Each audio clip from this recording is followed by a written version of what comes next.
तुम्हें ये मनुष्य का जो देह मिला ये केवल कृपा से मिला है। विशेष कृपा ये हो गई कि मनुष्य देह में तुम्हें सत्संग मिल गया। लेकिन कितने लोग हैं इस समय, कितने लोग सत्संग सुन रहे हैं? विचार करके देखो। 135-40 करोड़ जनसंख्या हमारे भारत की ही है। कितने लोग हैं? 1500 लोग होंगे, 2000 होंगे।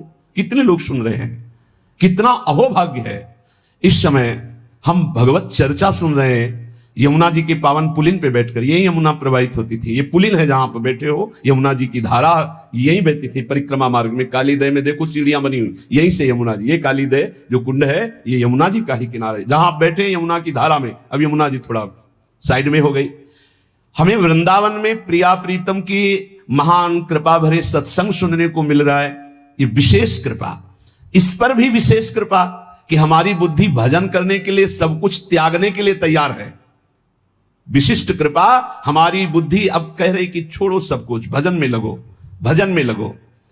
इस सुअवसर को हाथ से मत जाने देना, नहीं तो कृपा का अपमान करने वाला केवल पछताता ही पछताता है। ये अहेतुकी कृपा हो गई है।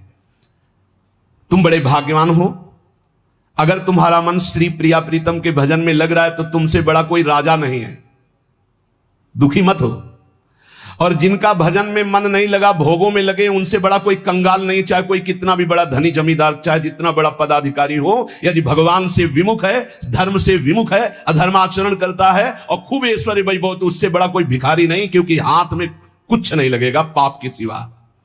आज तुम्हारा वास कमजोर है, तुम्हारे खान पान की व्यवस्था कमजोर है, तुम्हारा कोई साथ नहीं दे रहा है, संपत्ति भी नहीं है, लेकिन तुम प्रिया प्रीतम का नाम जप कर रहे हो तो कह रहे तुमसे बड़ा कोई राजा नहीं है, तुम बहुत बड़े धनी हो। देख लेना समय पर जब ये फसल अपना रंग दिखाएगी।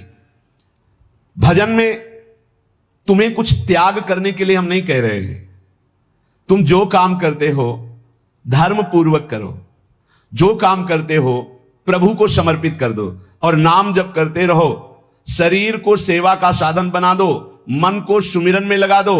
आप देख लेना, अगर अहंकार नहीं करोगे तो तुम्हारा बेड़ा पार हो जाएगा। शरीर को सेवा में लगा दो, जो कर्म करते हो धर्म पूर्वक करो, उनको प्रभु को समर्पित कर दो और नाम जप करो। और अहंकार नहीं करोगे तो बहुत जल्दी तुम ज्ञान को प्राप्त हो जाओगे। तुम्हारे हृदय में ज्ञान प्रकाश हो जाएगा तो अहंकार नष्ट हो जाएगा।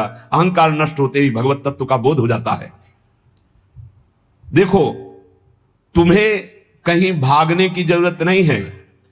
मन की दिशा जो भोगों की तरफ है उसे मोड़ करके प्रभु की तरफ लगानी है। तुम्हें जो ही प्रभु की तरफ अपने मन को, अपने मुख को मोड़ा,